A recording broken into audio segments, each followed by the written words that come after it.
What's up, everybody? Hey, thank you again. I really appreciate everybody joining us for the next issue of Get Funked. Sorry, man, I already gave it away who my next guest is going to be. But first, before we bring him out here, for all the Rizats to enjoy, I got to have a couple sponsors here for you. So, healthvape.com. Now, listen, if you're in a healthy lifestyle and you still want to vape, check out healthvape.com. Don't forget to use your code MWA Pod for your 10% discount. Now, these products are all natural. There's no nicotine. They're infused with vitamins, and there's no harmful chemicals. So if you're in that healthy lifestyle, but you still got a vape, check them out. Healthvape.com. Use code MWAPOD for your 10% discount. Also, if you or anybody in your family or athletes or any of your buddies, you're looking for Christmas presents, check out sleeves.com. Use your code MWAPOD. You get your 10% discount. Now, they have anything from MMA, football, basketball, baseball, soccer, whatever your sport is. Check them out. They got anything you want. Dirty boxers. They got knee pads, headgear, mouth guards, cups for MMA, arm sleeves, leg sleeves, whatever you want for your sporting needs. So check out sleeves.com, code MWA Pod. Also, check out the MWA Podcast Network. It's at www.mwapodcastnetwork.com.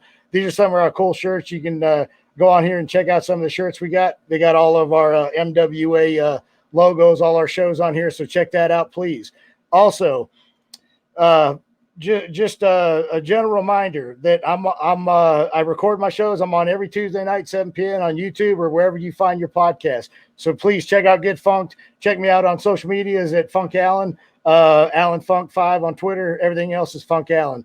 So let's get to the guest here. We got one of the a buddy of mine I know from WCW way back in the day. Was a great talent in WCW.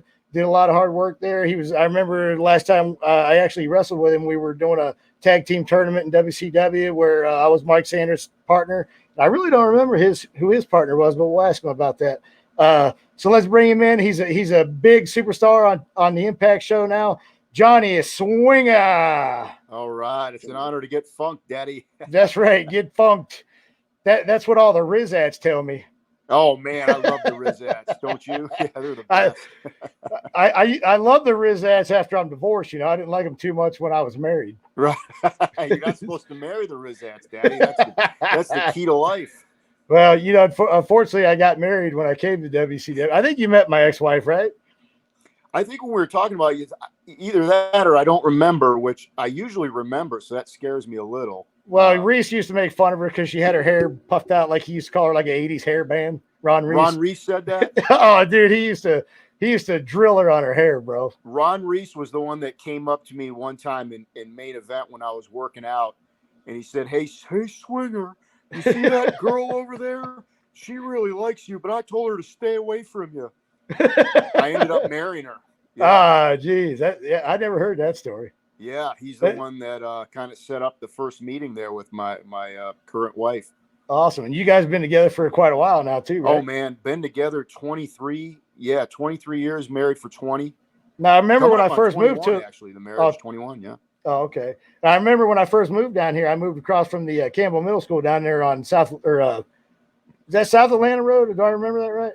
Oh man, I didn't know you lived there, but you could have walked to our townhouse. And I actually walked by your house a few times. I used to walk up and down the street, getting exercise and stuff. That Creekwood Circle there, that little that's where we lived. Yeah. Yeah. So right across the middle school there, me and my wife lived in those little townhouses with like a little circle, kind of little like a U shape. I know exactly what you're talking about. Yeah. They were called Campbell Villa townhouses, which they now turned them into like really, I think one of those condos probably cost you about $500,000-$600,000. It's unbelievable. I wish we would have hung on to that. I sold that, and we sold that townhouse and bought a bigger house, but it was right on that Mableton line there at the East-West connector there. Oh, okay, yeah. And that's what I call my main event house, except I wasn't in the main event, so I got rid of that. Yikes.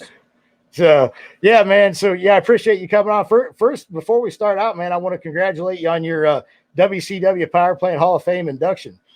Oh man, what an honor, dude. And when I first heard that, I was kind of blown away by that because a lot of people don't know because it was so long ago and I had been to so many companies, but WCW was the first. So a lot of people forget, that far back, but I don't forget. That was my big break in wrestling, getting into just signing a contract with WCW at 21 years old is just, you know, Oh, yeah, it's was crazy, just right? an unbelievable feeling. And you know, from to be there, and you go from wrestling in front of 100 people to NBA arenas and domes. I mean, it's just, there was nothing like it. It'll never be again. Yeah, yeah, crazy. But I mean, you got some success now in the Impact, man. You're doing really good up there, and you know, Yeah, I guess everything comes full circle. You know, I got to go to all the big leagues, and now I've actually, this is the first time I've gone back to one that I've already been to, and doing even better this time than which is unbelievable. That when I was there at 28, 27, 28, I had what I would consider a really good run. We were the tag team champions and all that, but this time around is just, oh man, I'm just loving it. It's just, I'm having a blast with it. I think it's now that I'm older in age, I kind of relax a little more and don't get as nervous and you know, stressed out about it. I just have more fun with it, and they give me a really fun thing to work with. So you know, it's the unfortunately, best that work comes I've with ever time done. because you know there's a lot of times you're wrestling, and you walk out there. By the time the match is over, with you come back and you're like, "What the hell just happened? Like I missed everything." You know, you ever experienced that in your younger years? Yeah, you know, like I said, I think my biggest problem when I was younger, especially starting in WCW on that major TV expo, man, when you're walking out of the ring, you know, 4 or 5 million people are watching it. Yeah. Oh man, it's just things that are going through your head and your stomach and everything. It was like being in a pressure cooker for me. I couldn't wait till it was over and then hope it was good. Pretty Yeah. much. Yeah, yeah. Well, you know what? I've seen you wrestle a lot. I've wrestled you a few times. Now, you were tag team partners with Simon Diamond in Impact or Yeah, TNA, that's where right? I had we had a good run together in the ECW. That was after I left WCW. I went right into ECW, and they paired us up, and man, we just did really well together there, and we went to TNA together with that thing. So we had a really good run for 4 or 5 years. But I know what you're talking about. I remember wrestling the Funkster. Do you remember that? Yo, yeah, in Michigan when we wrestled with Yeah. Sabu's uncle Ed Farhat. Yeah, that was some fun stuff, man. It was like really like working with Hulk, you know. I never got a chance to, but Hey, listen. Whoa, brother, I can bump way better than a Hulkster, dude. yeah, dude, you work just like him, so that was fun, man. Yeah, I remember. You know, Pat was always a good dude. Man, Pat's with NWA now, right? Yeah, yeah, he's like Billy Corgan's right hand man there. I saw him. I went down to their tapings back in June. That's the first time I saw him in person in about 10 or 11 years. We talk on the phone every week, every couple of weeks. But oh my gosh, I didn't even recognize him. He lost a ton of weight. He's real thin now and healthy, and you know he's always had a good mind for the business. So I'm not surprised that Billy really courted him too to come in and do that, because he's got a full-time job up there in New Jersey. But Oh, really? man, he's doing the work of like 3 people there. He's doing Man. he's doing the talent relations. He's agenting. He's involved with the creative I mean, just he's doing a lot of stuff for them. Well, that's good. You know, guys that I like in this business, which, I mean, you know, I usually get along with everybody in the business, especially coming up, because you kind of just, you know what you got to do to survive. You know what I mean? And Right.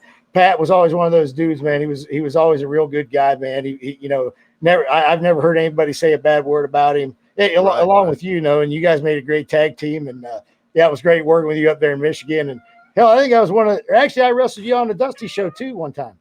Which one was that? Dusty Road show You're out right. in Yeah, like like in Carrollton Carrollton or right? something. Yeah. Yeah. So yeah, I I'm still remember mad at that. Yeah, Dusty because he I stiffed me remember on we my had a pay. couple matches together, and they were great because that's the style I work. Like I said, I was born to work with Hulk Hogan and these kind of Macho Man, those kind of guys. So, you know, it's that's easy and fun for me, you know. Yeah. So have you ordered your power plant ring yet? Your Hall of Fame ring? I haven't gotten it yet. I'm trying to. I got to go get sized for it and all that. Yeah, I got you. And then I guess yeah, I got the link to order it. But man, what a cool looking ring! It looks like a Super Bowl ring. Oh, it's badass, ain't it? Yeah, and So I'm not. You know, I'm not gonna be. I'm a realist. I don't see myself for the WWE Hall of Fame, but this thing is WCW Power Plant, man. A lot of really big people went through there. You know what I mean? oh When yeah, you think about it, really a who's who of the wrestling business. Everybody that went through there is known somewhat, you know, for going through there. So it's a pretty cool thing that they put together. I'm just I was excited and a little shocked too, because I never did any squats, man. I got around those squats and stuff, and I always got along great with Sarge and all those guys. He'd laugh at me back then because I'd always find a way out of that hardcore training stuff, because I'd already done it. You know what Yeah, I mean? I yeah, already yeah. done it up in Canada. I'm like, I even knew back then in my early 20s, I'm like, your body can only take so much, and I can't be in here doing 500, 1,000 squats, Yeah. and then going to wrestling. I mean, you're going to wear your body out at some point. And I think that's the secret to my success, my longevity, is that I was always I wish I would conscious have of. followed you a little bit down there. Sometimes I went, I got out of control down there because I was just trying to, do what we're supposed to do. And, Right. now I'm kind of, my right knee paying for it a little bit. Yeah, I saw Sarge. Well, I saw Sarge when I saw you Yeah. last month, but before that, I'd seen him at Brad Armstrong's funeral, and Yeah. that was about 10 years ago. And we were talking, and he was telling me about all the knee problems he has and hip problems, and I just kind of grinned. He goes, "I know what you're thinking." I'm like, "Yeah, those squats got you, right?" He goes, "Yep." Yeah. I remember when we were at Brad's, I guess they call them wakes down here the first night of his like calling hours or whatever you want Yeah. to call them.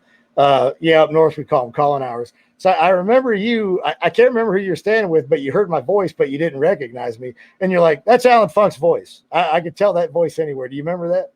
Probably. And you know what I was thinking too on your intro here? You almost sounded like Stone Cold a little bit. Anybody Oh, ever dude. tell you that? No, I've never heard that before. Yeah, you kind of sounded like when you're doing the pitch into the show. I mean, man, he sounds like Austin a little bit, which is good. It's a Yeah, that's a good compliment. good There. commanding voice. Yeah.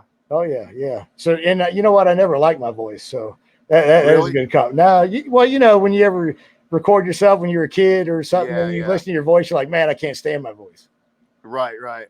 And I'll then tell you what, it's harder for me. Like nowadays, I don't watch myself. I don't watch myself on the show, or most of my stuff is all character promo and all that kind of stuff. So I feel a little awkward too listening to my. You know what I mean? I don't know what it is, but yeah, and when I was younger, man, I'd play the stuff back 1,000 times because you're trying to see what you're doing and learn from your, watching your promos, see how you can make them better and stuff. But now yeah, I'm just kind of like, if the people like it, then I'll be glad to agree with them. That's good enough for me. Because I'll just pick myself apart and. yeah. So you kind of just go by what the crowd's doing, and then Exactly. then you know what Yeah, you're, I go you out don't there. have to watch it We later. just started doing the live crowds again in July from COVID, and it was a little nerve wracking because we're doing a year and a half without a crowd. You're wondering, man, I wonder how the crowd's going to react. I've done all this wacky stuff on TV, and oh my gosh, it was just great. And it sounded great when I was out there, but then, when you come to the back and everybody else is telling you, it was, then you know what I mean? Yeah, Okay, yeah. this all this stuff we've been doing, it works. Oh yeah, yeah, yeah. So you okay now? When I first met you in WCW, I was wanting to ask you a question. You used to go to Canyon's house quite a bit, didn't you? Yeah. Canyon, when he used to throw those parties, we used to go over there and watch the WWF pay-per-views. Yeah, yeah. Now, did you watch the Dark Side of the Ring episode with him? I did see it. Yeah, I did see What it. What was your opinion about that compared to what you saw when you were actually at his house? I lived some of that. I was actually when Jim Mitchell told that story about Canyon beating his car up, like Yeah. taking his car lights in. I was staying with him at the time. I had my contract for maybe a couple months, so I didn't have my own place yet. So I was actually living with him at the time. Okay. And I always remember him coming in and waking me up, going, "Swinger, Swinger, Canyon's out there beating up my car." And I'm just like, "Well, what do you want me to do about it? You want me to make the Jesus. save for your car?" I mean, but yeah, some of those stories, I've heard all those stories, by the way, the stories with the gun, Yeah. all that kind of, I've heard all of that, Yeah. the stuff about keeping it quiet about him being gay and all that kind of, I was privy to all that stuff back then. Yeah. So Well, I wasn't mean, surprised by basically everything I saw on that Dark Side of the Ring was a replay, really, for me. but I wish they would have interviewed like some of the guys that lived at the house. I mean, like, remember, like, Yeah, I they thought called the them same Canyon thing because a lot of Cruiserweights. guys did. Yeah, Yeah. you're right. Like guys And like Shane Helms and yeah, Jamie guys that went on Noble. to have really big careers. Yeah, yeah. I was kind of surprised they when he met the Jacksons, Nick and whatever. What's the other guy's name? Right or The Young Bucks, right? yeah, the Young Bucks. Yeah, I'm sorry, I can't remember their names right offhand. I know it's Nick, and I can't remember the other one. I think Nick and Matt. Is that? Yeah, Matt Jackson. You're right. You're Okay. right. Yeah. So it kind of surprised me when they were on there talking about Canyon, because right about then is when I was pretty good friends with Canyon, and I was always over there. I always got along good with Canyon. But I knew very early on because I had heard stories when I moved to Atlanta. But even 23, 25 years ago, it wasn't what people, oh, geez, I don't want anybody to know. A lot of people knew, but nobody really cared. It wasn't a negative thing. It was like the guy was a good worker. He was Oh, a he big was guy. He was unbelievable. easy to work with. He did whatever you asked him to do, and he ended up getting a break because of that. And to me, he deserved it. You know, he Oh, deserved the dude, break he deserved everything he got and then some. Yeah, that Mortis thing, man. That everybody was happy for him when he got. I was there for that when he went from Chris Canyon, the guy who's put people over, to Mortis, and we're like, they just shot this guy right up to the top. Dude, and he could bump his carry it in ass the off, ring, right? man. Oh man, he could carry anybody. You know, I don't know if you've actually ever had a match with him, but I actually worked with him. Gosh, he was easy, man. You know, he was so good at make it look like he was killing you, but you don't feel nothing. And to me, that's what I always strived for from the first day I started doing this. I knew that's what the business was. I wanted to be that. He was that. He never touched you with a punch. Yeah. He laid you perfectly flat on any. Remember, he used to come up with all those moves. They hell the inventor of moves. I never seen him not take care of somebody. Yeah. On a move. Yeah. I trained with him a couple times at Power Plant a little bit and never got to work a match with him, man, which is crazy because I would have loved to. But I remember working out with him when Dusty had a school. You remember when Dusty had the school for a little while? Down in Marietta, right off of Bell's Ferry. I went up there and Cody was in there, and I think he was still in high school at the time. And me and Canyon we just started working, you know, like it was a match, just calling stuff, and like, oh man, what a just easy, like just the kind of guy you want to work with. You know what I mean? You're going to make a good match, and you know you're not going to come back with a black eye or a broken nose or something like that. The opposite of SARS, what I said earlier. Right. I still, my voice is still screwed up from SARS and Elix hitting me in the damn throat. He was a bit snug, right? Yeah. A bit, yeah, to say the least. All right, so was there anything about that Canyon special that surprised you? Like that you were just like, oh man, like it totally blew my mind, or no? About the Dark Side of the Ring? Yeah. Nothing that really stood out. I'll be honest, Ron Reese called me before I saw it, and he wasn't happy with it. Yeah. And I said, well, I'll watch it, and I'll let you know what I think. And I just didn't like you said, I think they left a lot out. Maybe it was just a time thing. Yeah. Well, they debuted that night. We had that autograph sign in Dalton, Georgia. Because I didn't know that. Yeah, I'm pretty sure it was that night because people were talking about it, and I said, "Well, I'm gonna have to catch it later." Yeah. So I'll be honest with you, I don't watch a lot of stuff like that. But the reason I watched it is because Ron Reese asked me to. Oh yeah. And he was a bit disturbed by it. Like he wasn't happy with Jim Mitchell. I'm like, well, I got to see this. Yeah. And to me, he told the truth. He really, like I said, all those stories, I'd heard them all before. And I was there for some of it. In the gun in the hotel room, I remember him coming back off the road telling me that story. And I was like, oh my God, you guys sound like, a married couple that need a divorce. That's what it sounded like. Yeah, some counseling at least. A joke out of it, Yeah.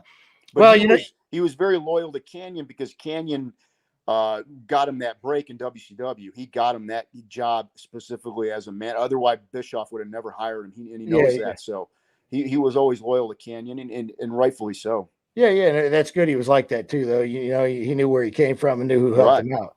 That's hard to find in this business, So yeah, that's cool, man. So you and I were in you went to ECW, then you went back, or WWE ECW, then you went back to TNA, or no, you didn't go to TNA yet, right?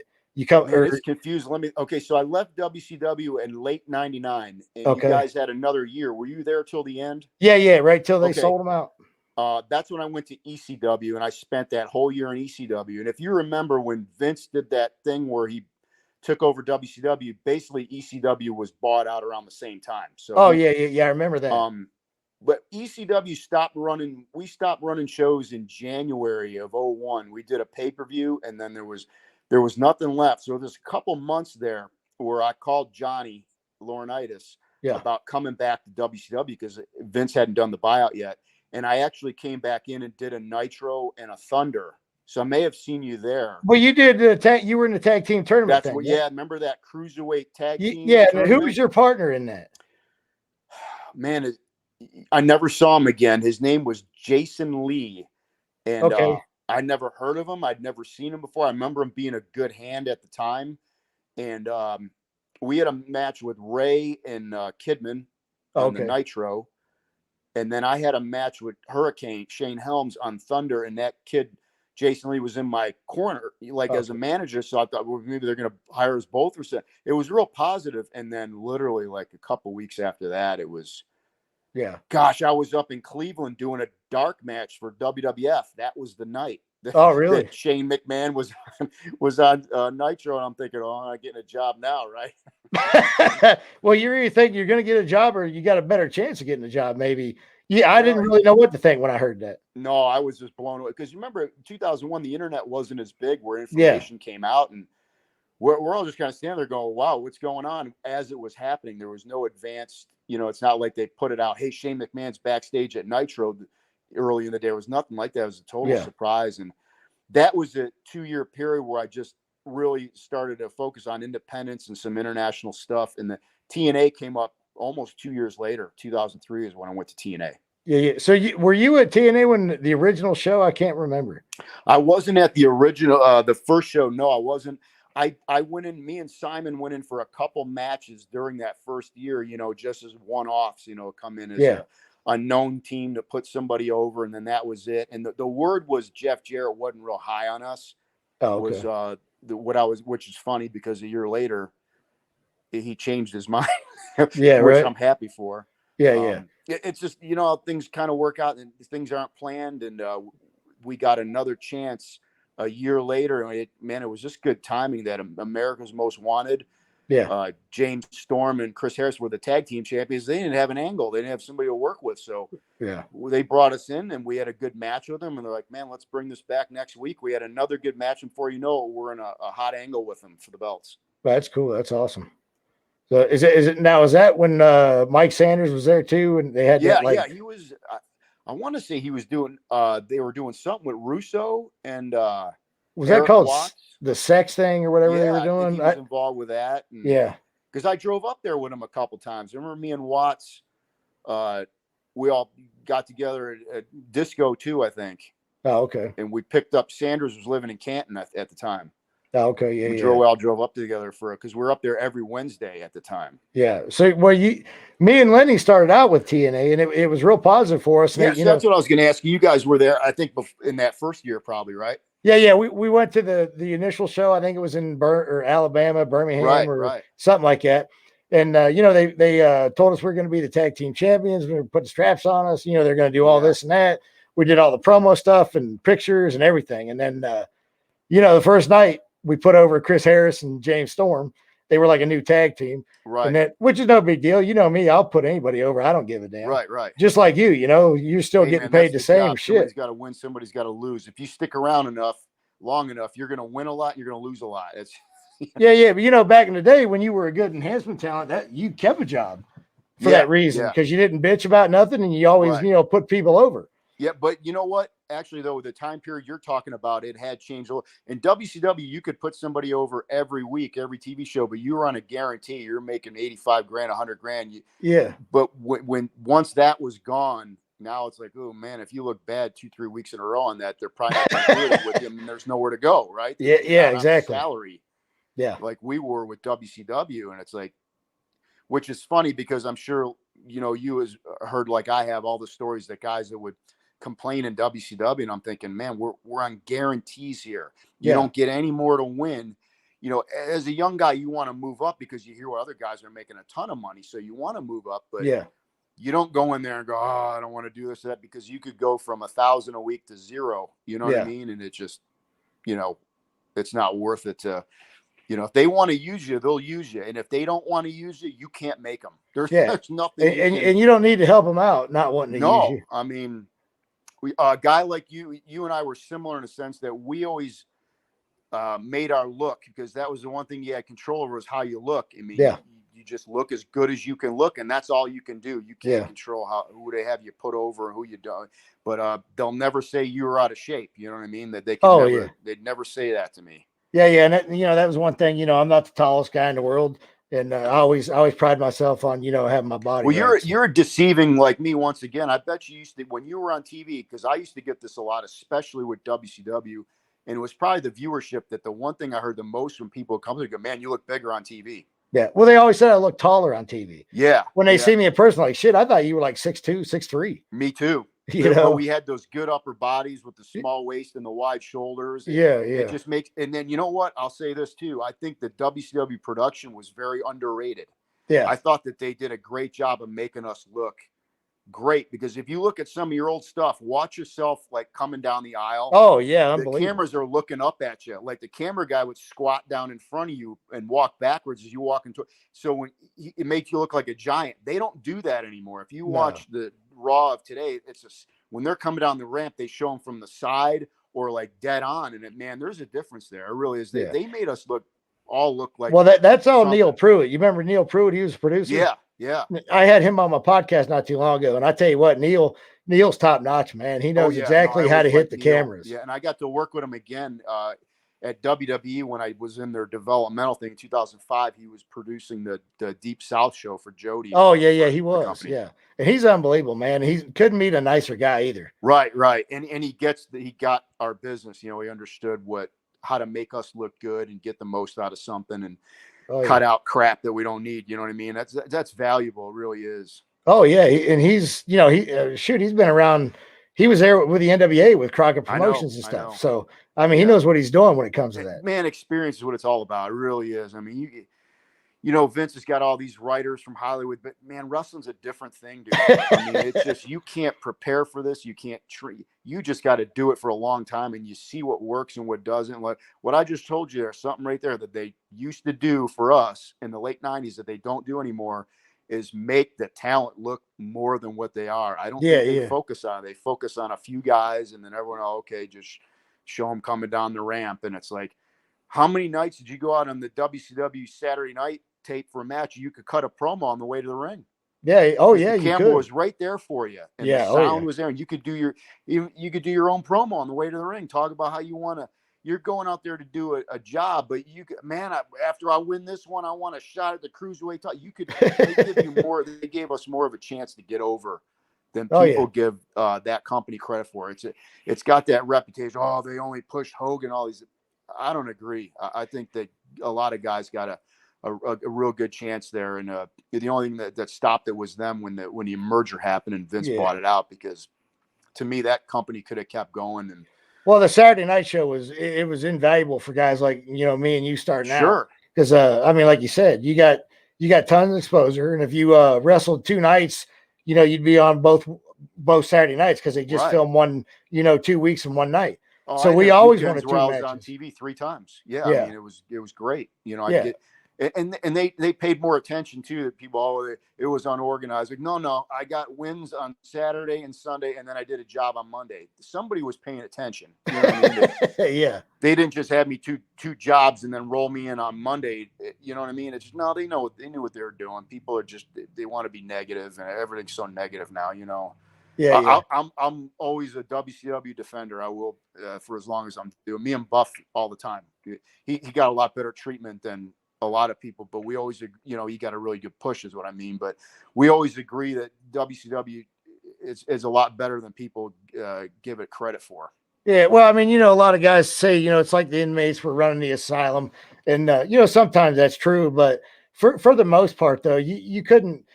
I mean, the locker room was laid back. Towards the end, they kind of got a little rough with checking in by noon. Like you said, when I wasn't there the last year, but I had heard, you know what I mean? But I'll tell you what, even though I left and went to ECW, I was still watching, because that was my goal, was to go to ECW and raise my stock, and either come back to WCW or go to WWF, because that's what people did, right? I mean, now, was you there the night Mike Awesome was doing that gimmick, and then he would come to WCW? He went to ECW. I was there when they brought Taz down. That was on that show, and that was legit too. Like they were not in the dressing room.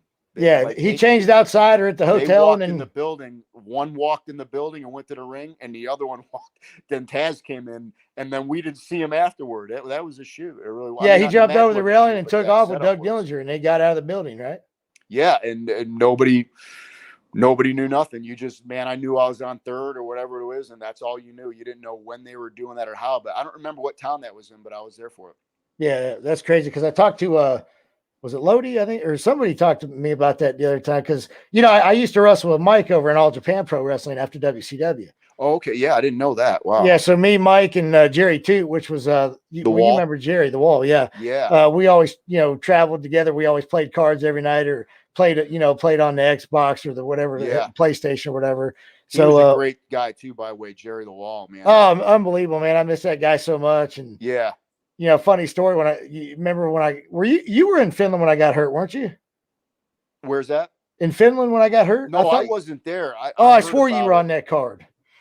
But that was an independent tour, right? Yeah, it was called Valhalla Pro Wrestling, I believe the guy's promotion was. But yeah, you're right.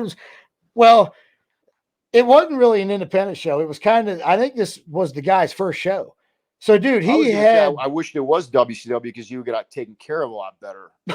Well, you know what? I can't complain. I had real good doctors. I was in a great hospital. Yeah. You could ask Mike Sanders. They told Mike I was going to die that night. So, gosh. And I was in a hospital 3 weeks over there. But I got minimal scars. They cut my gums in my mouth and put the plates through my mouth, so I don't have any visible scars. Wow. So, I got 6 plates in my face, and they had to put my nose back in the middle of my face and all that. Sounds very similar to like Beefcake, right? Like when Beefcake had to. Yeah, I was a kid, I think, when he did that in a parasailing accident, didn't he? Yeah. Yeah. And I remember reading about that, but I really don't know the extent of his injuries and stuff. But I know that I was screwed up, man. It was bad. Yeah, no, I remember hearing the story. Yeah. But I swore you were there. But they had me, Sanders, Elix Skipper, Sonny Siaki. They had Shane Douglas. They had AJ Styles, Jerry Lynn, Kid Cash. They had all kind I think Saturn was on the show. I mean, everybody from top to bottom were TV guys. Right. Those tours usually are, and those draw big too. Yeah, we were in a big hockey arena in Helsinki, Finland, and I remember they drew pretty good, but it was an unbelievable show because I mean, dude, everybody that wasn't under a major deal was at this show. Right. And it was crazy. So yeah, Mike Sanders actually hooked was that in in 2001? Do you remember? Because I'm trying to remember where it was. 2003. Oh, okay, I might have already been with TNA by then. I did do some tours for that McManus, the WWA tour. Yeah. So I did too, but I wasn't on the ones you were. The one you were on. No, this guy's name was Patrick, and I can't remember his last name. Okay. But I worked with McManus over there with Nathan Jones when he was wrestling. Yeah, I did a few of those tours in early 2003. That's how I ended up in TNA because Jeff was on those tours. Yeah, and Scott D'Amore had just gotten the chance that he was kind of doing the booking for those tours. You know what I mean? So I think Jeremy Borash had a hand in that too, didn't he? Borash too. Yep. Yeah. So, and Borash is with WWE now, right? Still. Yeah, it's unbelievable because I was down in Orlando. It's got to be about 3 years ago because I've been back with Impact for 2. So I went in the performance center, that WWE camp, to see Terry Taylor because I was always tight with Terry Taylor. And I called him. I said, "Hey, Terry, I'm down in Orlando with my wife and kids. I want to come up." Man, come on up. Dude, when I walked in there, Borash was sitting there. I didn't even know he worked there. And I was like, oh, my gosh. And then I looked over and Steve Carino was sitting across from him. And then Norman Smiley was. And I'm like, oh, my gosh. This is, Yeah, and what year was that? You've been around a while. You just know everybody. Yeah, because actually Terry Taylor had something to do with that McManus show. We did a show with McManus in Las Vegas. And Terry Taylor was one of the, booker for that show. And I did 3 or 4 tours. They're all international. There was he did a Europe tour that was 3 weeks long. He did an Australia, New Zealand tour. I think I did 2 European tours for McManus. Yeah. Man, they were good money, as you know, and first class hotel treatment, everything. And oh man, we had Bret Hart, Sting, and Luger, and Steiner, and they're packed houses, right? Arenas sold out in England, and London, all around Scotland, Ireland. We went to all those countries. Yeah. Now I wrestled. Who'd you work on those cards? Do you remember? I tagged up with Buff for a couple of them, and I tagged up with Disco for a couple of them. So Disco and Stevie Ray and the Cat were on them shows too, weren't they? Yeah, I think I did one match where it was me and Buff against Jerry the Wall and Norman Smiley, and that was a fun, easy WCW TV kind of, you know what I mean? It's always been my style, for as big as Jerry was too, he didn't get enough credit for as good as he could work. Oh, And man, he wasn't he was a stiff. heck of a big man worker. Just, and you know, what a nice guy. And Oh, dude, yeah, unbelievable. he was another shock when you hear someone like that pass away. You're like, oh man, this guy he'd still be working right now. You know? Oh, guaranteed, because everybody loved that guy. Yeah, I don't remember him He ever had a going anywhere when memorable no one didn't thing like him. Yeah, he'd still be doing bookings right now. Oh, guaranteed. But he when I got hurt in Finland, he actually he called me at my hotel room. When I was over there for 3 weeks, so the last couple of days I was in a hotel room before they would let me fly because my eardrums were broken and everything. So I remember him calling me because I called him and left him a message, and I told him what hotel I was at or whatever, so he got a hold of me. And then he had to pull over the car. Or actually, you know what? I called him back because he tried to call me and I didn't answer the phone. So I called him back and he was driving. Now, this is how nice this guy is. And I mean, what? He was like 6'4", 6'5", 6'6", yeah, 320 pounds. Big. I mean, looking at him, you'd probably be scared of him if you saw him walking down a dark alley with his tattoos and his goofy ass hair that he never combed. Yeah.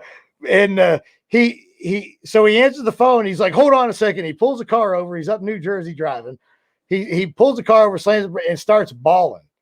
This 320-pound, 6'6" dude just starts bawling, crying like a little kid, dude. And I had to calm him down. Then I was crying, and then we had to calm each other down. And that's just the kind of guy he was, man. No, man, I was another guy that you'd say you never heard anybody say a bad thing about him. No, everybody loved him. No, and he was Bam Bam Scotty Bigelow's his son's godson. Oh, I didn't know godfather. That. I didn't know that.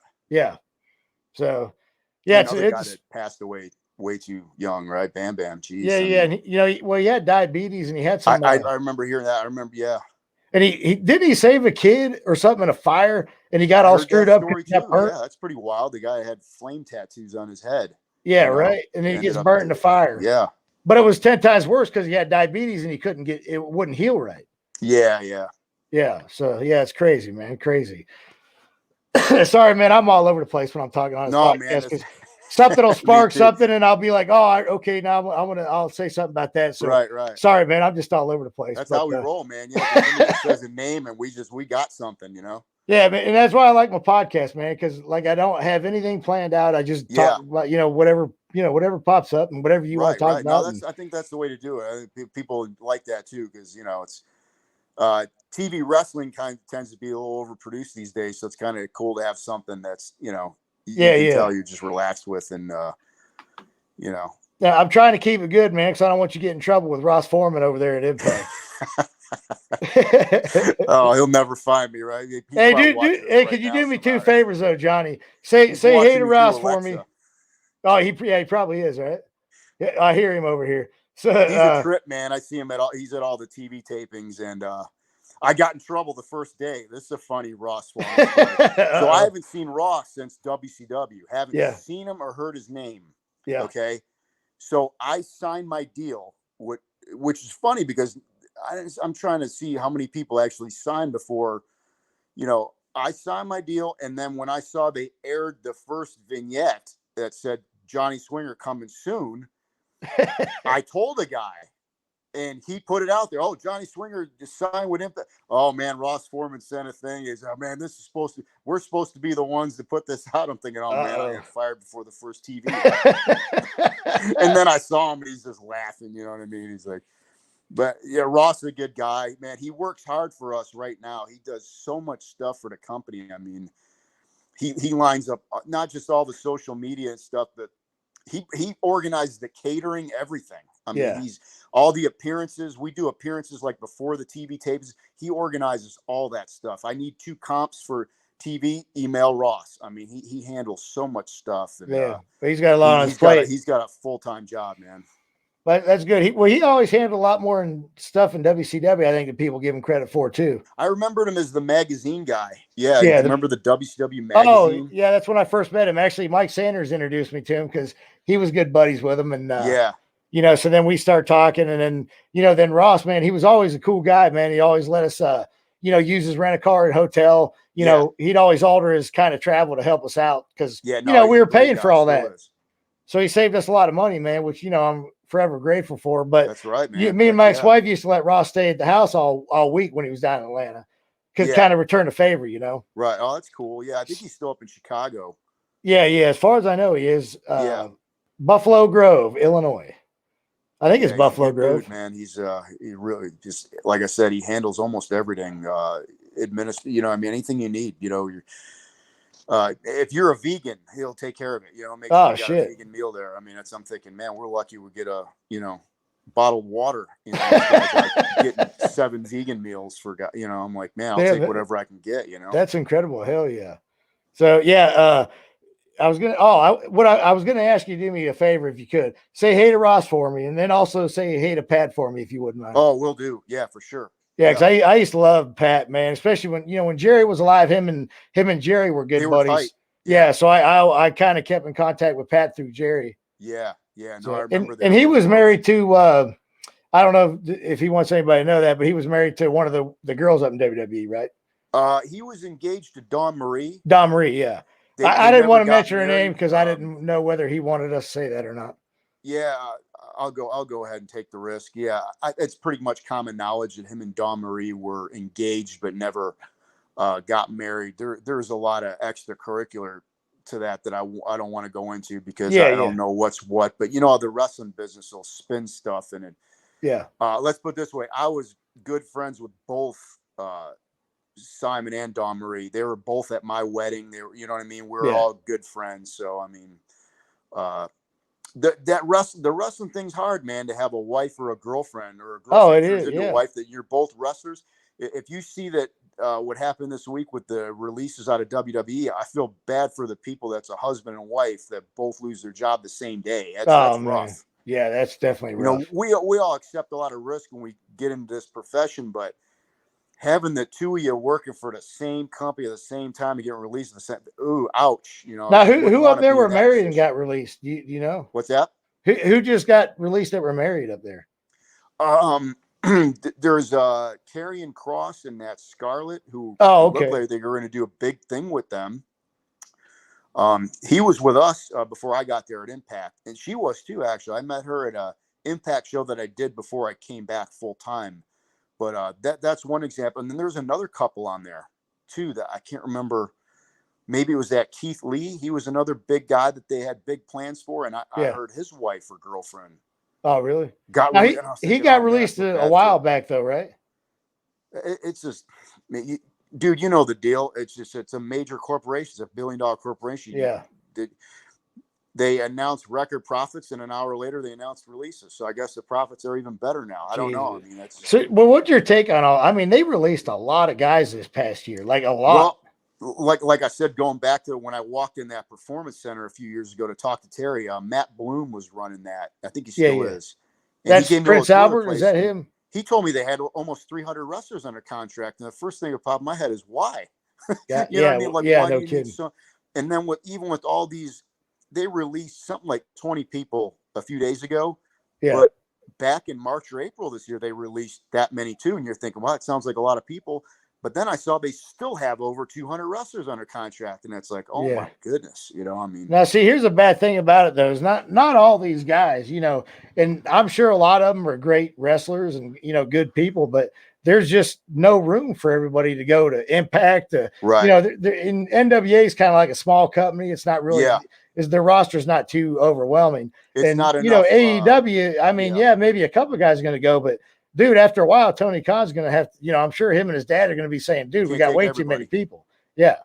So, and that's kind of like. W did budget cuts were owned by Turner, you know what I mean? So it's but they also did some dumb shit down there too, where they had paying guys down in Mexico for 2 years that weren't even wrestling. Right. You know, so, and that's kind of the dumb stuff WCW eventually probably put them under, you know. That's the common theory. What put WCW under was the contracts of guys that weren't working. Yeah. And honestly, there were a lot of them, but there weren't a lot of really big money contracts. You know, it's a subject of opinion. My opinion was it was the AOL Time Warner merger that pushed Ted down to 49%, because otherwise, WCW could be drawing easily 500,000 to 1 million viewers. That thing would still be on if Ted was still. I really believe that the wrestling never would have got that No. bad that they would have been taken off the air. I don't believe it. There's just No. we're still going here. I mean, well, here's the deal. Even then, even when people said it was bad, you were still getting, 8s, 7 and 8s, and WWE was getting 7 and 8s. So, then after WCW got bought out, WWE's only doing like 3s and 4s. I know. So what happened to everybody else when you were both doing 7s and 8s, and then you go from one show to 3s and 4s? That means they gave up. They gave up on wrestling. They're watching MMA, or remember MMA started getting really big in the early 2000s. Yeah, and Dana White couldn't thank him more for that, could he? Yeah, no, I mean timing's just, oh gosh, everything. And yeah, you hear that. How many times you hear that in wrestling business? Timing's everything, which it is. It's true. Yeah, it is. It's 100% true, because if I would have got their WCW a year earlier, I'd have been making Virgil money. Yeah, I know. Yeah. So it was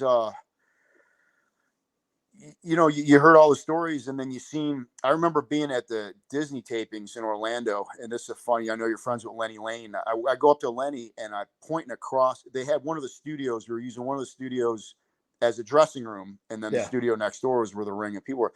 I'm like, Lenny, who is that giant guy standing, like 50 yards away? Big, huge, tall, burly, with looked like a big burly beard, looked like Santa Claus. Yeah. He goes, Swinger, that's Nails. I'm like, when did we hire Nails? He goes, he's been here for like a year and a half. I said, what do you mean he's been here? He goes, he's been under contract, but this is the first shot that he's been to. And then we never saw him again. Yeah. So it's like, and Lenny was a Minneapolis guy. So he goes, those are all Kurt got all his guys jobs. He got, that's commendable, helping your buddies. But yeah. Barry Darsow, John Nord, and Nails all had contracts. But Barry Darsow was a hell of a worker too, though. And hats off to Kurt. That's how we, that's how you did it back in the day. I mean, look at WWE with Hogan's buddies. Those guys were proficient workers, by the way. They weren't slugs. They weren't guys off the street. They're established pros on television with Vince and stuff. So WCW just didn't use them. It's not their fault. They, if they don't send you a plane ticket, you can't go there and work. Yeah, but if they're going to send you $3,000 or $6,000 every 2 weeks, you're going to cash the check, right? Well, now there were some guys like, and I'm not saying anything bad about the guy, because I was really good friends with Macho Man. After WCW and stuff, Brian Adams kind of introduced me to Macho Man. Yeah. So I was doing a lot of videos and stuff with them down in Florida. He would always fly me down there. I'd work with him and stuff. But his brother, for example, was making ridiculous money for Lanny. Yeah. Leaving Lanny. I never saw Lanny. I don't know if you No, you know what I heard? I heard he come to one show over a 2-3 year span where he was getting paid damn good money. Yeah. And when I say damn good money, I mean damn good money. I heard the same thing. Yeah. And he went to one show and he didn't even bring his gear with him.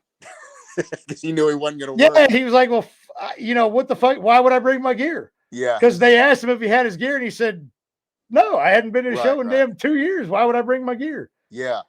Because they were actually going to put him on Nitro for no reason at all, just because he was there. Yeah. And they were paying him. But he was like, I ain't got my gear. What the fuck would I bring it for?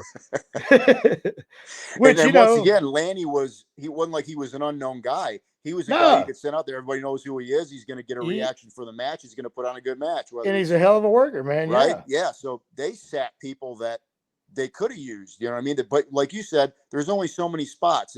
They only need 6 matches for Nitro. So, what are you going to?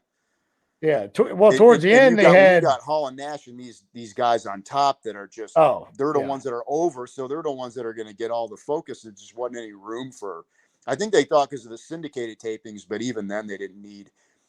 I don't think we ever had over 200 wrestlers under contract, but I just told you, I saw WWE has 200 after firing 40. They still got 200. And it's like, you don't know who 160 of them are. Is that 200 just at the NXT, or is that 200? Yeah, they're guys that they saw with potential off independents or even maybe NCAA wrestlers, but they're not established pros that you could I could grab you and you could come out to Vegas and we could send you to the ring for Impact. That most of the crowd would know who you are. You know what I'm saying? So like the Demon hadn't been on TV in 20 years. You got, you guys are known, and it's like, you can't make that. You either, how do you can't make it anymore? It's like, well, it's nostalgia now at this point, yeah, because people remember we were on the last episode of Nitro or the last pay-per-view, and people were like, man, they want to see guys like that, that were on the last WCW pay-per-view. Yeah. Oh, like when Reno was out there, he came to visit us at the he lives out there. Pay-per-view there, and we're standing there talking, bro. Almost all of our guys, we got such a great crew. Everyone will walk by and stop and oh my God, it's Reno. Everybody knows the guys from the late '90s, man. That's great. That had to make him feel good. But yeah, man, showing up, you know him. He's a super cool guy, real humble and stuff. Oh, he's the nicest guy in the world, bro. Yeah, everybody introduced him. Oh man, cool. Reno, you know what I mean? And they remember his run. They remember, Well, that's awesome. Yeah. Yeah, that was. Well, how could you not? The Natural Born Thrillers run 8 out of 10 freaking segments. Right. Yeah, that was a big angle. Yeah, and all our guys, they were kids for that. So.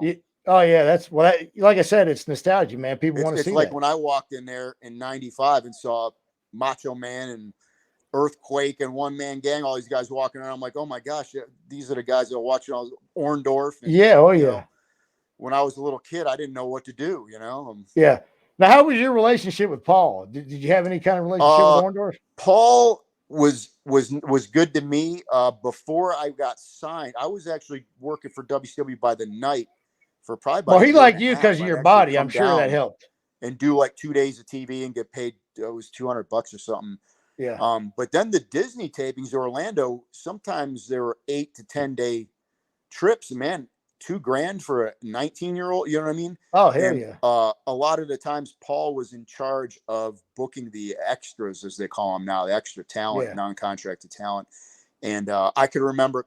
Like Terry Taylor took a liking to me right away. So he was like my contact with WCW.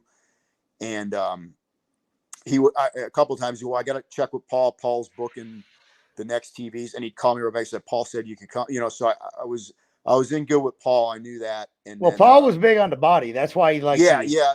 I tried to have a good physique and I wanted to be like him. I wanted to be like those guys, Oh, dude, he was incredible back in the day, wasn't he? Oh my God, bro! Even then, me and Rhino were talking about this a couple TVs ago. And right after Paul died, Rhino goes, "Hey, you remember when Paul would walk in the dressing room with the papers and give out finishes in just the tank top and the short spandex trunks and flip flops? And the flip flops. He was still all jacked up. And dude, he was 45, 46 at that time. Yeah. And even though his one arm went away, everything else was still freaky. So you weren't really you look at his face. He just, you know what I mean? You wouldn't look at it. You wouldn't say, "Hey, Paul, what's with that skinny arm or so?" He's freaking knocked you out or something. But, his bipolar would have kicked in. He would have went off on you. I heard that afterward. Honestly, I heard that in the last couple of years. I didn't know Paul had. Oh, dude, he would come out of his office in when we were in the power plant, sometimes at the new place, and just fucking go off. Like he'd look at all of us. I'll give you your fucking release and da. And we're all sitting there going, God dang. And, then he'd go back in his office, must have took his medication, come back out and act like nothing ever happened. Oh, you know what it is, Allan? I never went to what we would call the new power plant in Smyrna. You were never in it at all? I mean, I went in there, but I never went in there to train. I was done. You remember the old power plant? Yeah. Downtown. I went to that one a lot, but when they moved it to Smyrna, that's when I actually stopped going in and training for whatever reason it was, or I think at that point is when I started getting frustrated that I wasn't getting used. Well, it's probably better you didn't go in there. My check. Yeah. I actually used to go because I lived right down the road. I'd go get my check and I have to wait a few days. Yeah. And it wasn't that long before I was gone. I asked for a release from there. So I only remember that new power plant for about 5 or 6 months. And I remember Paul was in charge and I wasn't a part of it anymore at that point. Now, do you remember when he did his last deal on that pay-per-view Fall Brawl when he was come out? I remember that. I was gone already, but it was something where he gave somebody a pile driver and got hurt. Yeah, but what I wanted to ask you was, do you remember his body at that show? Like he looked unbelievable. He was shredded. Up and he was, oh my God, dude. He was, and he had to have been late 50s then, right? Yeah, definitely over 50. Yeah. And he looked freaking incredible. Right. Like unbelievable. Yeah, bro, you know the bodybuilder gimmick. We got it. You look like that. You know what I mean? I told you had Dalton there. Well, I didn't look like that. Dude, well, because you're not, you know what I mean? You're doing stuff right. Paul was probably doing 85, 86 level. You know what I mean? Well, yeah, you're Maintenance. probably right. Because there was a woman down there. I remember this, and nowadays he probably would have got fired on the spot. So this woman walked in the power plant. They were doing some kind of TV thing, and that's when. And Paul was, like I said, was in incredible shape. Yeah. So he's sitting in there, and he would. We'd be talking. All of a sudden, he'd flip his shirt up, shows his ass. Look at it, and then he'd start flexing, And then so this woman was in there, and he started going off. Like he's like, oh, he takes his shirt off. He pulls his pants down. He's in his underwear, flexing his quads. Gosh. And we're all like, holy shit, Paul. Like, there's like a woman reporter right there. And she's just like, she kind of no-sold it. And he was like, check it out. And like, I don't really think he thought what he was doing was wrong. Yeah. Then he pulls his pants up, like nothing ever happened. We're all sitting there. Me and Chuck Palumbo were dying. I heard story, man. I just heard one last week. I won't say who told me, but I was kind of surprised to hear that Paul was pretty wild at the new power plant. I've heard a few stories. Yeah. Oh, dude, yeah. You know who Les Thatcher is, right? Yeah. He went off on Les Thatcher in there one day because Les was doing that thing with MTV with that one guy that went through his school, did the MTV gimmick. You remember that kid? Oh, was it Rory Fox or something like that? So what was Paul mad that he might have been exposing the business? Yeah, because he went on TV and said some things, and Vince was saying shit about that time. So Les did the TV show where he talked about, exposing the business a little bit. So Paul comes up to me because me and Paul were pretty tight in the new power plant. So he comes up to me and he, I don't know if you ever seen Paul sit there like this with his hand and he'd be like, fuck yeah, kid, shit yeah. Well, that's a fucking shoot. And so he comes up to me and he's standing there and he looks at Les Thatcher and he looks at me and he's like, fucking Les Thatcher. He goes, that fucking guy exposed the business? Fuck this shit. I'm going over and saying something to him.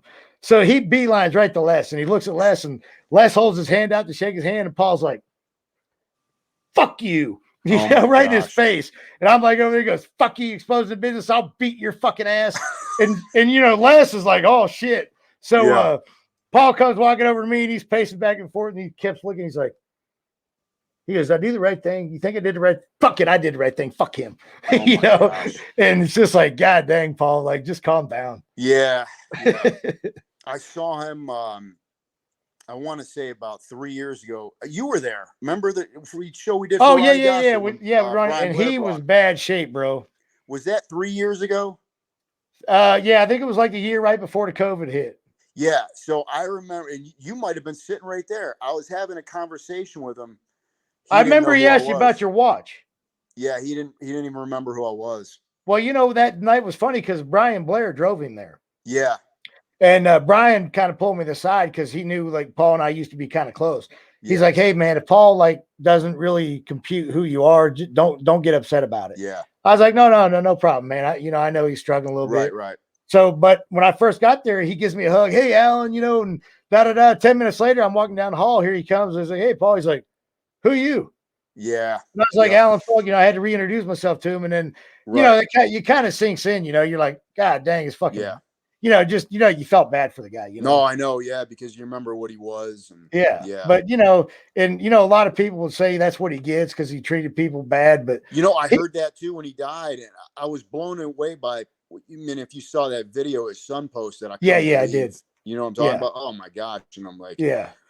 And then it made me almost want to cry watching that shit. Yeah, because he was a hero of mine when I was a kid, and man, I remember him being he was a badass wrestler, you know what I mean? Just like he was action figure, you know what I mean? He was a superhero, dude, no doubt. And to see him, not just have the dementia, we could all end up with that, but the stories of the mistreatment and stuff like that, it's like, oh my gosh, this guy was what he was, and But you know what? That's what I loved about Paul because it was online that his wife left him there, and I'm like, oh my God, it's like he was a dog or something. You know what I mean? It's just you know what? That was Paul. The reason I love Paul for that is because he was him.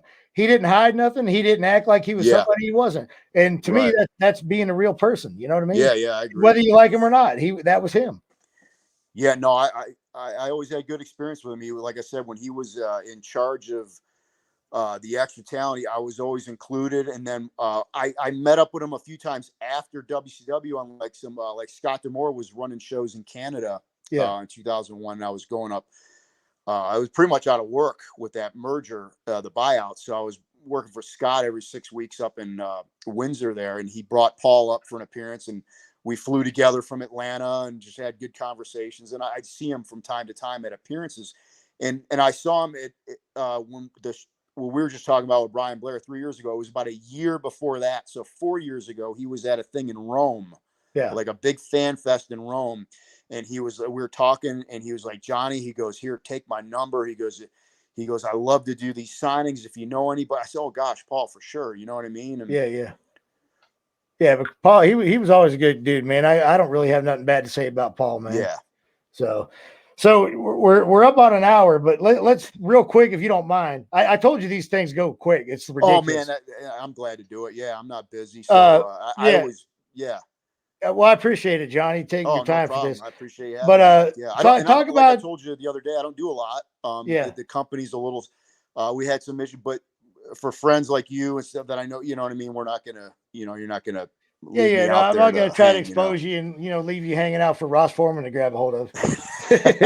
But no, man, like talk about your Impact character a little bit right now, and just tell us what's going on with it, and man, where you're headed. You know what?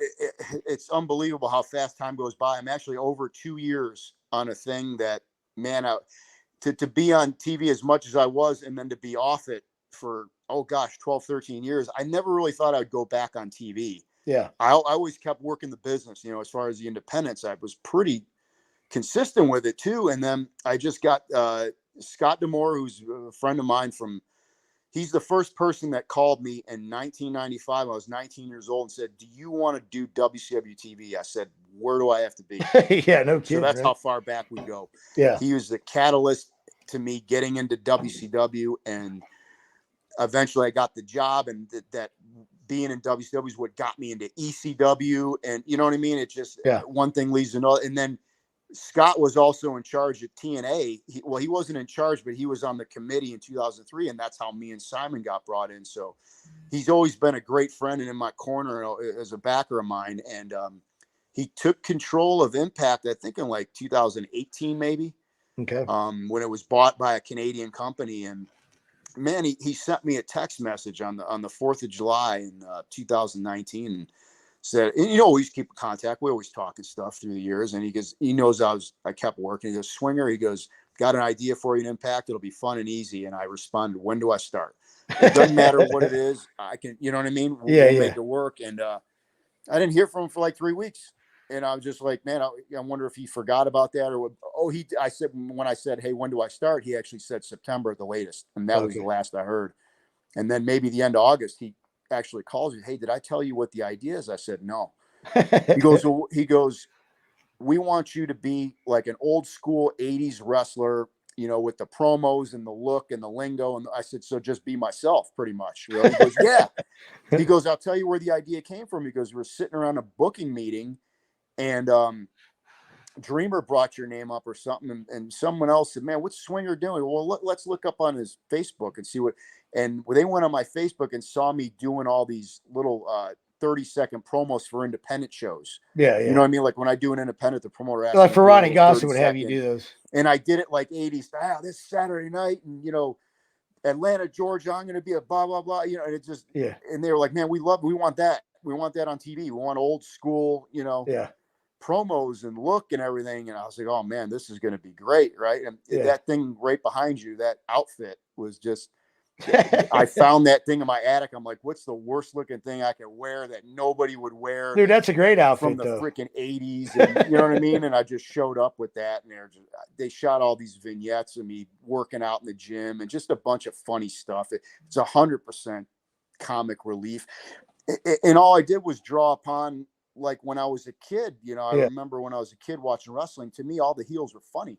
They all made me laugh, Mr. Fuji and Magnificent Morocco and Adrian Adonis and even Orndorff and Bobby. And Mr. Perfect was great back then too. I went with the premise of everything I do and everything I say is going to be designed to make someone laugh. And it's mostly making fun of myself. You know what I mean? And that's what I found was the key of just, don't take anything seriously. If I get beat 6 weeks in a row, I come out there and tell everybody how great I was and how it was a fluke and it could never happen again. And then it happens again.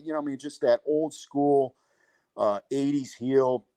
you think you're Ricky Morton, but you're honky tonk. You know what I mean? You think everyone loves you, but they hate you. Yeah. But honestly, from what I'm being told, they all love it. You know, it's funny, it's entertaining. Dude, who didn't So, like man, the honky tonk, man? Even if you hated them, you still liked them. Yeah, you know, so it's man, I'm just having a blast with it. And like I said, the live crowds have really let it be known that they're happy with the with the shenanigans I've been now, doing. what happened with you and Dale? You had Dale sign an autograph or something when he come into Battle Royal? Yeah, he showed it to me, and I didn't know he was going to do that. It really did say "you suck" on it, and I did the big.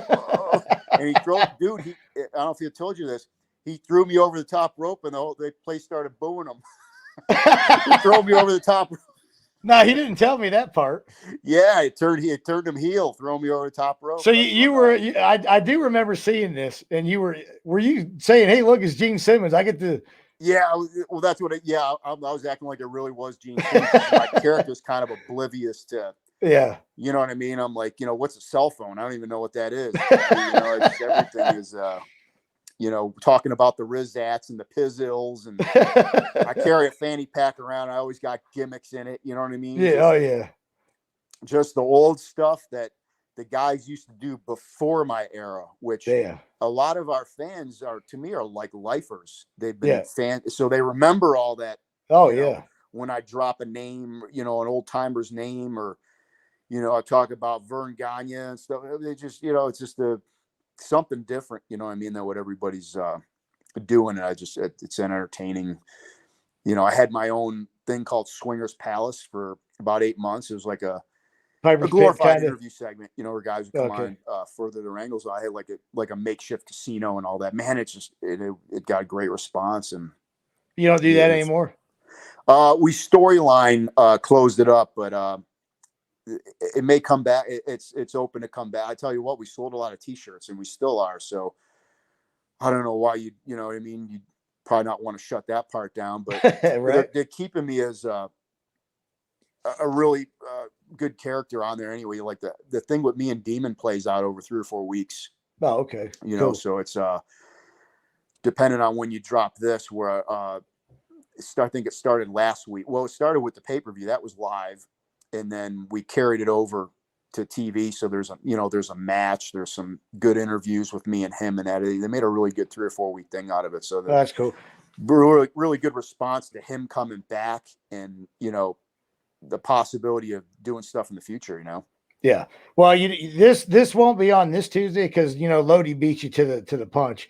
So it's going to be Lodi next Tuesday, and you'll be the following Tuesday. Yeah. So not sure. I'll probably still be in the stuff with the Demon, because it leads to some other really cool stuff I can't talk about, but I personally have a really good 3 or 4 weeks of TV coming up, and I'm actually really excited to go to the next TV to be 46 and still be excited.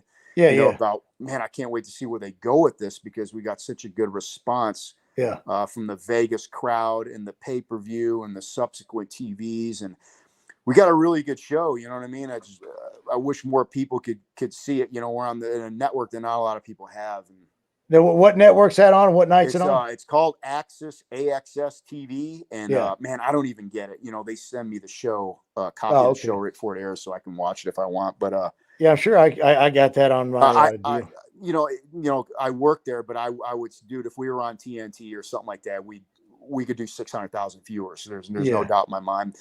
Are they working on that, or if they are, I know nothing about it. They don't, it's not online, and they don't talk about it. It's just business when we're there, what we're doing for that night. Well, that's kind of good though, really. Yeah. Sometimes I know what I'm doing personally a little bit in advance, but as far as the business side of the company, they really don't. That's, we don't know until it happens. Like when the guys show up from AEW, we don't know until we see them there. I mean, there's and I'm okay with that. I just try to do the best I can with my stuff. Well, as long as you've been like 2 years now, like you said, and you're pretty much a mainstay. You've been on all the shows. You've been on all I've been on every TV and pay-per-view, and it's a popular character for the company. And man, I just love it because I can. It just fuels my independence that I was already doing that, and it gives me a new, not just saying, hey, I'm an ex-ECW, ex-WCW guy. You know what I mean? It's a quote my good friend Scotty Steiner. It's good to be on TV. You know what I mean? You can't. It's good to be current. It helps and be everything. Doing something. You know. You probably get more money on your bookings for the indie shows and everything else.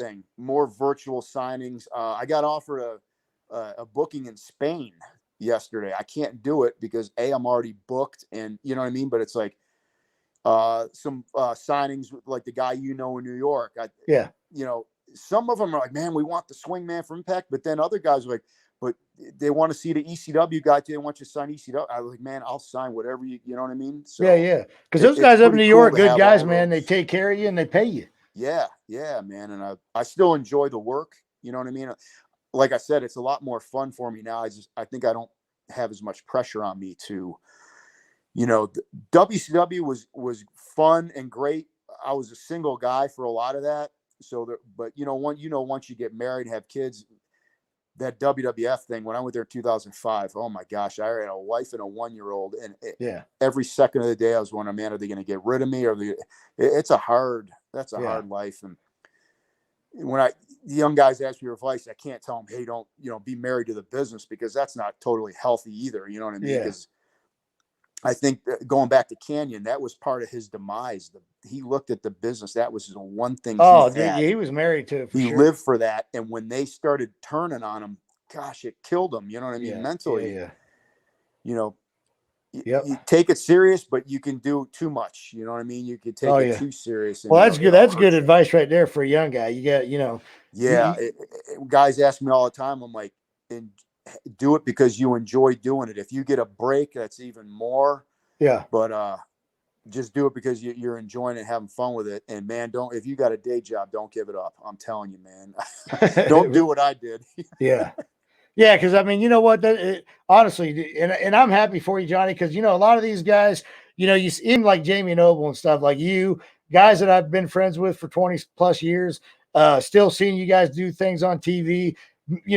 It makes me happy, because I'm generally happy when people I know are still succeeding, and a lot of guys in the wrestling business aren't like that. They're kind of jealous of it, or right. This, that, and I couldn't be happier for you, man. I hope you got another 10 years in Impact. Oh man, I appreciate it. I aspire to a career behind the scenes too. You know what I mean? Just because I got so much experience at it now. Well, why not, right? There's so many jobs behind the scenes with production and all that now, and it's like, man, I know how to do a TV match. I know how to tell a guy how to do a TV match. I know how to hit a time. You know what I mean? And that's stuff that comes with experience. You know what I mean? First we'll put you as Ross's assistant, and we'll go from there. see how you work out as the assistant. Yeah, right. He's a trip, man. We did it at the last TV taping. He organized this bowling with the fans. Oh, awesome. Me, like I said, Ross, we're at like an hour and a half in. He goes, yeah, we're gonna bowl one more game. I'm like, oh my gosh, dude, we got to go to TV after this. So we bowled from 11 to 1, and we had to go right to the TV, and then spend a 12-hour day at TV. I was like, oh my gosh. Yeah, I was like, Ross, let's do the bowling thing on a day off, maybe, not like right before TV. So it's already a 12-hour day, That's funny you say bowling, because I remember Ross was trying to set up a celebrity bowling thing in WCW that I was going to do. We never did it, but it's funny you said that. I wonder that was probably his idea, and apparently it did well because they're advertising it again for the next TV. So. Oh, really? That's cool. I know Dale Torberg has done he dressed up like in his character with all the gimmick on. Oh, and went bowling. He said, and I was there. He said it takes him a good 2 hours to put all that stuff on, man. Because, I mean, the Kiss fanatics that'll go, hey, that's not just right. You know what I mean? And well, dude, he does it right. I mean, he knows Gene and Paul, and he knows how to put the makeup on, and it does take a while. That was the gimmick for him, man. And what a great! I remember back when he told me he was going to do it, because remember he was in the pit crew for a little while. Oh yeah. And when he told me, I already knew he was a Kiss fan, and I think he already had a relationship with Gene at the time. And he did, I believe. Yeah. I was like, dude, this is your gimmick, because think about it. They can't make the Kiss demon a jobber. Gene's going to call up and go, "What the hell, you guys?" Oh yeah, no way in hell. Feature that. Yeah. You know what I mean? So what a gangbuster gimmick. Right. And then I think he was surprised there 2 weeks ago at the reaction. I wasn't surprised. No. You know what? He didn't tell anybody he was doing that either. No, he didn't. I didn't know till he was standing there. I'm standing up on the ramp. I got a bodyguard, real good guy. His name's Hernandez. Yeah, I know Sean Hernandez. Yeah, Hernandez. I Great wrestled guy. with He him in All plays my Japan Pro bodyguard. Wrestling. We do. Awesome guy. I love working with him. Tell him I said hi, man. I will. I've been with him. He's been with me for about 7 or 8 months now. And dude, we're looking at the rundown going, okay, we're doing a thing with the Demon. Dude, I didn't know who the Demon was because there's some other guys you didn't comprehend that it was Dale. There's a guy, that Bray Wyatt. We thought maybe it was him. They call Yeah. him the Demon sometimes. Yeah. But all it said on the sheet was Demon. It didn't say Kiss Demon or anything. And until we saw Dale, Hernandez, the one pointed him out, said, "There's the Demon." And I was like, "Holy shit, it's Dale." That's how I found out. And you and Dale go way back to where you lived at the apartments in Atlanta, right? Oh, we got signed the same day. JJ Dillon called me when he called me and told me I got signed. That's what he told me. He goes, "We signed you and a guy by the name of Dale Torborg. He's a real good guy. He's Jeff's son. He's a good friend of mine." He goes, "Maybe you guys can get together and get a place there."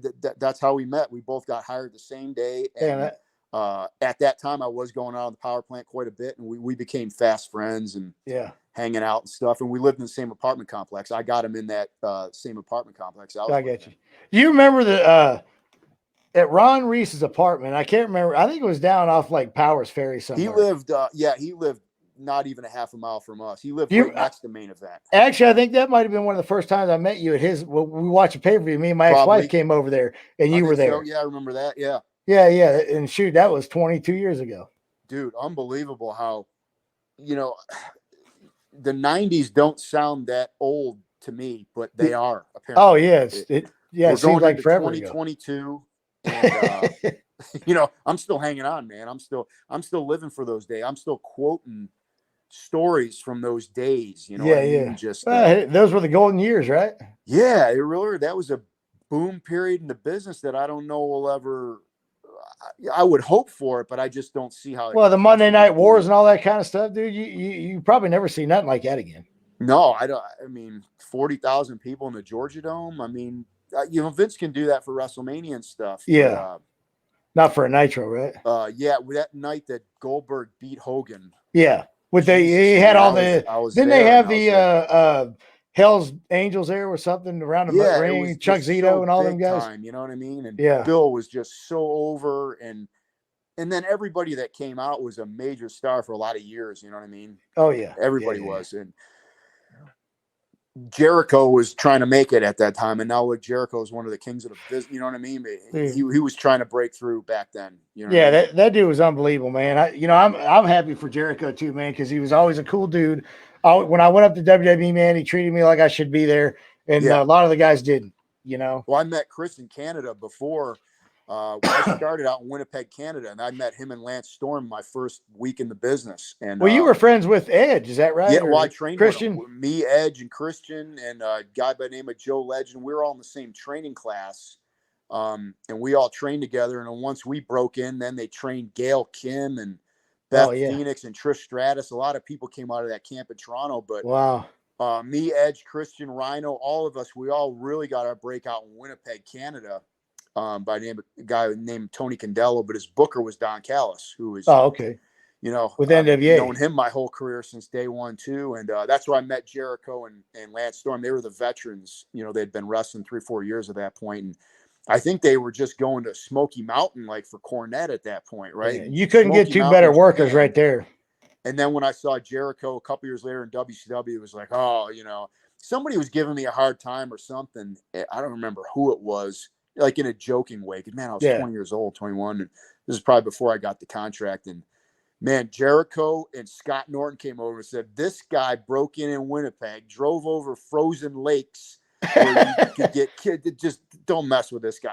And it was just, man, everybody's cool, And Scott Norton's a good one to have in your corner.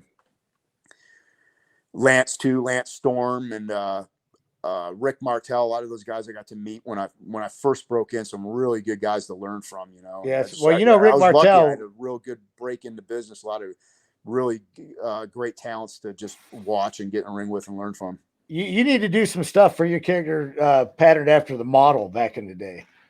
What's that now? The model Rick Martel. You remember his character? There's a lot of Rick Martel in my Oh, dude, I used to love that character. He was so great. Yeah, he was awesome. you know, that was in the early 90s when he started doing that model. He was babyface his whole career. Oh, dude, that was a great gimmick. Vince didn't want him to be. He said, I can't see it. I can't do it. And Rick said, just give me a chance. I'll show you. And man, did he knock it out of the park. And remember, he got his body just like he looked like a pro bodybuilder. Oh, dude, he looked amazing. He had the best tan you ever saw. And man, he just is the confidence and the he's come out with that like the arrogance. All that stuff was just it was like bug spray. It was an old-fashioned bug sprayer, wasn't it? One of my idols. When I was starting to wrestle, when I first started, I always emulated him. And you know, he was a big guy, but wasn't a huge guy. You know, and I'm never going to be 280, but man, what an awesome build and just a great worker. And were you there? You were there when he came in WCW, right? Yeah, you know, I met him a couple of times. Yeah, but it was short lived. When he was short lived when I got there. Up at that point, they lured him back with some money and stuff, but yeah, he was already wealthy with real estate in Montreal and all. He was that was the guy that I would listen to him talk on the Winnipeg tours about how to take care of your money and yeah. You know, hey man, we're a star today. You might not be next week, or he goes, don't ever live like you're a you know what I mean. And he would tell the stories about Dino Bravo and all that, who was another one of my idols. He's like, man, Dino always had to have the biggest house and big cars, like, you know, and then Vince just doesn't have anything for you. Then what do you do? You know what I mean? Yeah. So then you're screwed, right? Well, shit, man. It was great having you on, Johnny. I appreciate your time, man. Oh, for sure, dude. Anything you want to promote? You got any things coming up for any indie shots? Are you doing any signings or anything? Yeah, actually, if you said this is gonna air next week, I got and maybe you're gonna be the WrestleCade they do every year. Yeah. No, I'm not gonna be there. I actually told Lodi I might drive up there though. I always see Lodi there. They didn't do it last year because of the pandemic. So this one they've actually sold more tickets to, they said, than any one previous years. And man, WrestleCade was always big. Okay. I'm actually doing a Swingers Palace VIP party on Friday night. It's from 10 to 12. It's all online and everything on the WrestleCade website. We're actually almost sold out. It was a 50-person maximum, and we got like 4 tickets left. So that's going to be that's a huge event for me. And now that's the right at Thanksgiving, right? That Thursday, Friday, right? The day after Thanksgiving. Okay, that's right. Yeah. Awesome. Just not to give too much away, we got a really big Impact show. Our Impact show's on every Thursday night at 8, and we're doing a really big Thanksgiving special. 2-hour special. So I got a really good roll on that. And then, man, roll into WrestleCade the next day for my Swingers Palace VIP party. And then I'll be there. Saturday is Sunday is at TNA, the early years Q&A. So I'll be there with Jeff Jarrett and James Storm. Well, see, why did I book on that? That was me and Lenny Lane were TNA originals. Come on. I'm surprised you guys didn't get contacted for that. Yeah, I've never been contacted for one of those shows. Originals. Yeah, because they had when Steiner had his incident down in Atlanta, that was like one of the TNA original like pay-per-views or something, right? Yeah, because Chase Stevens called me up and said you ought to come on down here. The pandemic hit. Yeah, Chase Stevens called me and said you should come down here, and I'm like, well, I wasn't invited. I kind of feel weird just walking in there with my gear. You know what I mean? Yeah, no, but you could. Everybody there, and it's guys like me and Scott D'Amore is a great dude. Like I said, yeah, and I hadn't seen Scott D'Amore forever, but I always got along with him. Yeah, dude, he's not like that. He's one of us, and that's why I like working for this company, because it's like we're just all buddies. We're trying to do the best thing for the show, and it's not. Yeah. You don't have to worry about somebody getting mad at you for not shaking their hand or something. That crap. That's Yeah, dude, I'm not like that. I've been in the thing almost 30 years now, and if a young guy passes me by, it's no sweat off my nose. It really is. It's like, hey, man, that's not what I'm in this for. I'm in it because I want to do it. And if some kid doesn't know who I am or whatever, it doesn't make, that's a good attitude to have, man. Because if not, you let everything bother you. Yeah. I've never agreed with stuff like that. But no, if there's ever an Impact show, man, let me know. If you want to come, I'll make sure you know what I mean? Well, yeah, if there's anything ever in everybody or something. Yeah. I'd like to stop by and say, hey, to Scott. Yeah, no, they're real cool about, and Ross Foreman is, if you ever need Ross's contact, I have that. If you want tickets for people, he'll have tickets there, and then you just come in the back and say hello and do whatever. Yeah. I still got Ross's number. Him and Mike Sanders will have a group text every now and then. Yeah, no, it's a super easy deal, man. You'd be welcome there anytime. Okay, that's cool, man. Well, again, Johnny, thanks for coming on, man. And I want to thank everybody. Brother. Yeah, for supporting the Get Funk, the MWA Podcast Network, and I can't wait till the show airs, man. We had a lot of good stuff to talk about. And bro, you got my number.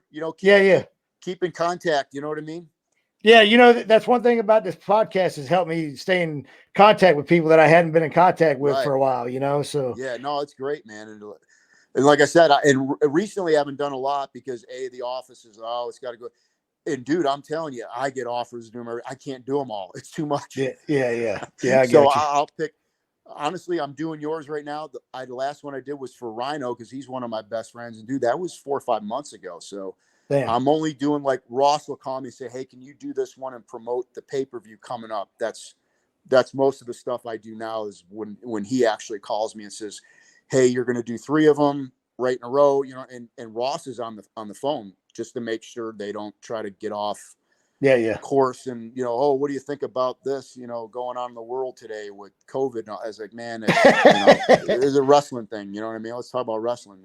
Yeah, it's not good talking about politics on a wrestling show. No, it's everybody's, hey man, you do what you want to do. Everybody's right. I'm not here to force my opinion on anybody. I like doing what I want to do, so I'm not going to tell anybody what to do. Yeah, I got you. Well, listen, Johnny, we're gonna wrap this up, man. If you ever want to come on here again, man, you got an open invitation to the show.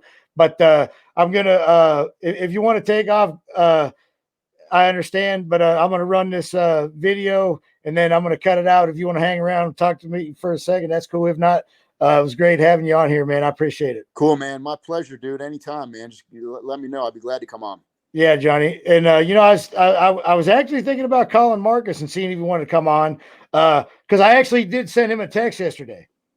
Oh, did you? I did. I felt like I needed to, and it was I'm glad I did it. I was kind of hesitant because I didn't want him to think I was fucking with him. Right. And I'm going to talk to him here shortly. Like I told you off when we were on the phone before that. He his mother passed away, and you know what I mean. So eventually, I'm going to talk to him. I'm going to let him know I did your podcast, and you know what, I do feel bad for him, man. My mom passed away a couple years ago, and I really felt it, and I felt like I needed to send him a message.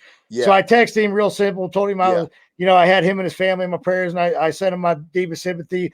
And he actually texted me back and said, "Thank you, bro. Life's too short, No, bro, he's being sincere. He really is. I know. No, I believe it. I believe it. And, I want to hash this thing out. I don't want to beat him up. I don't want to fight with him. It's just, he's, I always got along with him in WCW. We had our misunderstandings about a few things, but hey, man. You know what I mean? That's just life, but not at 50. We don't. No. Yeah. I'm so glad I sent him that text, bro. Like a weight was lifted off my shoulders. Awesome for you to do that. So bro, he appreciated it. I promise you. Yeah, I hope he did, because I didn't want him to think I was messing around with him. No, there's we don't need. There's no reason for a grudge or anything. He can be a little oversensitive sometimes, and we all can. I mean? It's like, it's just where we're at. You know what I'm saying? But I'm glad you did that, and I know he appreciated it. And I'll be speaking with him shortly. I'm gonna tell him I did your show and all tell him that. I said hi, and I really meant what I said on that text, man. And tell him really, like, I'm gonna reach out to him here in a couple weeks after things settle down. See if he wants to meet me for a coffee or something, and just sit down and hash it out. I think it'd go great. I really do. All right, and you can come join us if you want, man. I'd love to have you. Give me a buzz. Where you? I'm up in like this Woodstock, Canton area. I'm in Douglasville. It's not too far. Yeah, and I think Mark's living pretty close to me right now. So yeah, man, that sounds great. Let's do that. Heck yeah. Yeah, it's me for coffee. Me and him can hash it out, and then we all can have a laugh or whatever, and drink some coffee or eat dinner or whatever. Sounds good. All right, Johnny. Thanks for coming on, brother. Thank you, brother. Means a lot to me, man. Seriously. All right, same here. Good luck in all your future Impact things or whatever you do, man. So I'm happy for you, man. For real. That's all we got to do. That's right. Enjoy the ride, man. So many years of success in the Impact or wherever you go, man. Thank you, dude. Be safe, all right, buddy. Man. All right. Have a good night, Johnny. You too. All right. Bye-bye. Thanks for joining the Get Funk podcast. That was Johnny Swinger, Impact. Check him out on Thursday nights at 8 p.m. Again, thanks for joining the Get Funk podcast. Check me out every Tuesday night, 7 p.m. on YouTube or wherever you get your podcast. So peace out, everybody. Thanks for joining me.